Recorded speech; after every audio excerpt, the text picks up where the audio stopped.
Je salue tous les téléspectateurs de ce qui suivent Torah Box et c'est pour moi un honneur de pouvoir y participer et de vous parler d'un verset important de la paracha de Teruma. Et c'est la contribution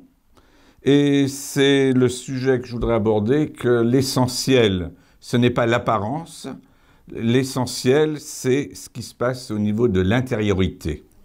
Et vous connaissez ce beau verset de la paracha de Teruma où il est dit « Vasu li migdash v'shachanti betocham »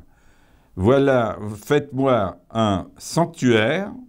et je pourrai ainsi résider au milieu d'eux. C'est que pas simplement nous devons participer à la construction du Mishkan, du tabernacle, même à l'époque du désert, mais l'essentiel, c'est que je réside non pas dans le tabernacle seulement, mais en chacun des béné Israël, des enfants d'Israël.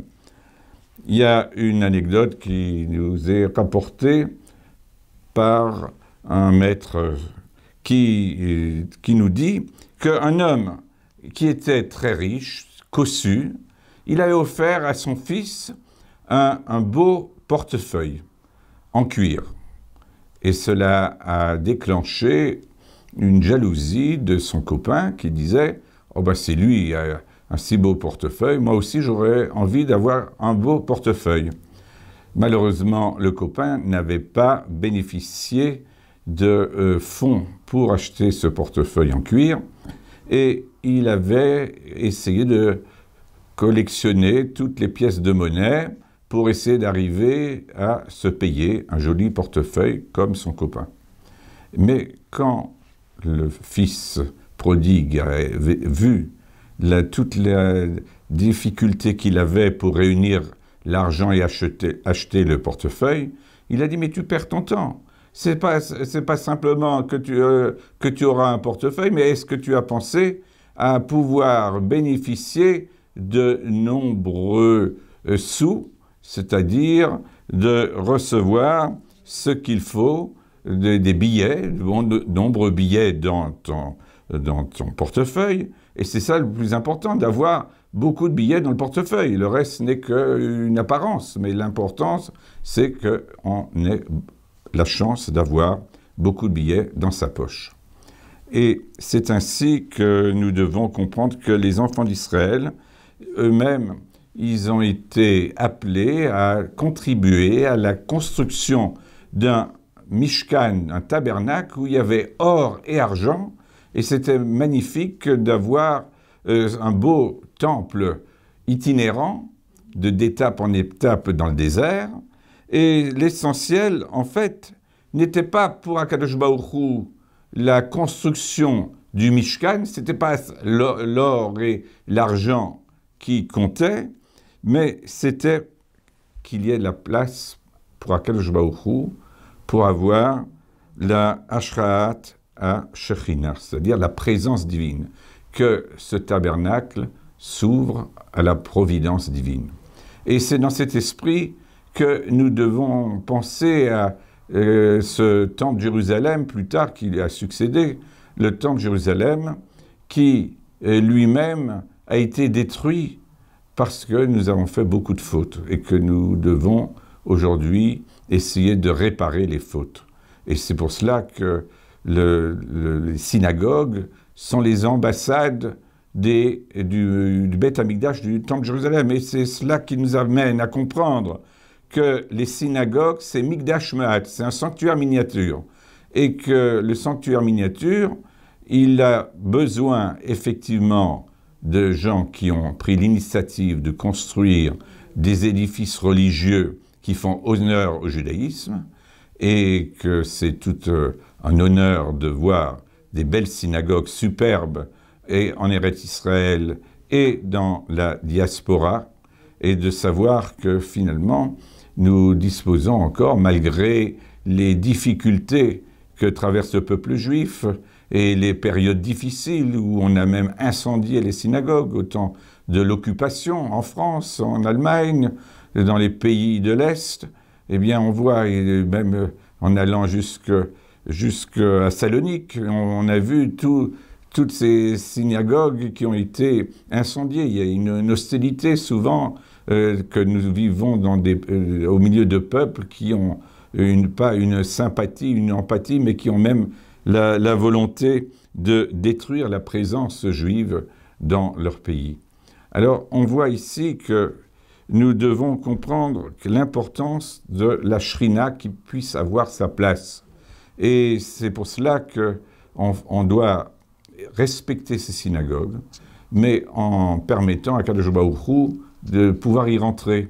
Parce que si la synagogue, elle est superbe et que ça devient un monument historique, mais qu'il n'y a plus de fidèles pour venir matin et soir pour prier, il y a peut-être même des fidèles qui viennent, mais qui font du lachon hara, qui font de la médisance, qui colportent les nouvelles, qui utilisent la synagogue pour la notoriété, et également pour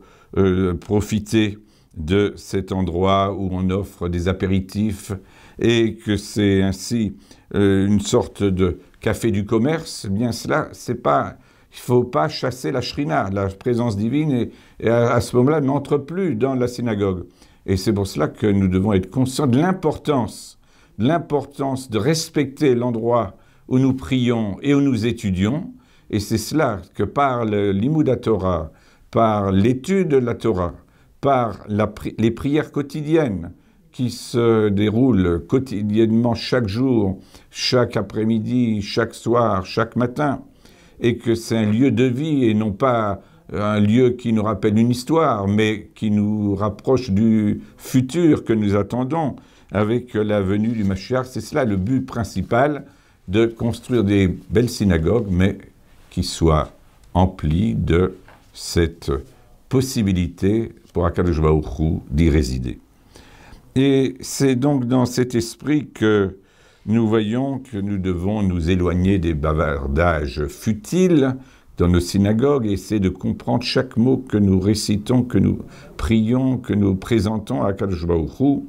Et c'est pour cela que je résiderai à ce moment-là au milieu de vous-même. Alors dans le Sefer Oznaïm de la Torah, on dit dans le monde où nous vivons, toute institution qui n'a pas de valeur aux yeux de l'État, ou qui n'intéresse pas l'État en particulier, ou bien qui ne bénéficie pas d'un large public dans sa fréquentation, elle n'a pas, cette institution, le moyen de subsister par l'aide de l'État, et elle doit trouver les moyens au niveau de ses adhérents pour faire marcher cette institution. Mais lorsqu'il y a l'État qui constate que cette institution, elle est utile pour l'ensemble des citoyens, que ça intéresse le large public, l'État est prêt également à donner des subventions, dans la mesure où c'est justifié, et que c'est dans le but d'aider la communauté nationale. Mais il y a des situations où c'est parfois vital, c'est important, il faut absolument faire le maximum pour faire résider donc cette institution et la faire subsister. Eh bien l'État est prêt même à payer entièrement, à prendre en charge ce monument. Et nous voyons combien ainsi c'est important au niveau de nos synagogues qui ont besoin d'avoir des adhérents, d'avoir des donateurs, d'avoir des personnes qui ont un bon cœur, qui ont toujours cette volonté de, même quand on voit beaucoup de personnes qui sont adhérentes à la communauté, et ces personnes vont rarement à la synagogue, ils viennent parfois dans les 2 dernières heures du jour de Kippour, mais ils veulent que la synagogue vive et qu'elle continue, et qu'ils ont une sympathie, mais ils ne sont pas présents. Alors on voit qu'au niveau de l'intelligence humaine, on dit, bon, si des personnes ne sont pas intéressées par la synagogue, il n'y a aucune raison de faire subsister cette synagogue. Mais si on voit que ça intéresse beaucoup de monde, que les gens viennent y étudier, apprendre l'hébreu, apprendre la pensée juive, connaître les halachot, essayer de comprendre la Gemara et la Mishnah, eh bien là que c'est une ruche laborieuse. Eh bien dans ce cas, vous devez comprendre que et normalement ça devrait être une institution qui soit prise en charge par l'État. Et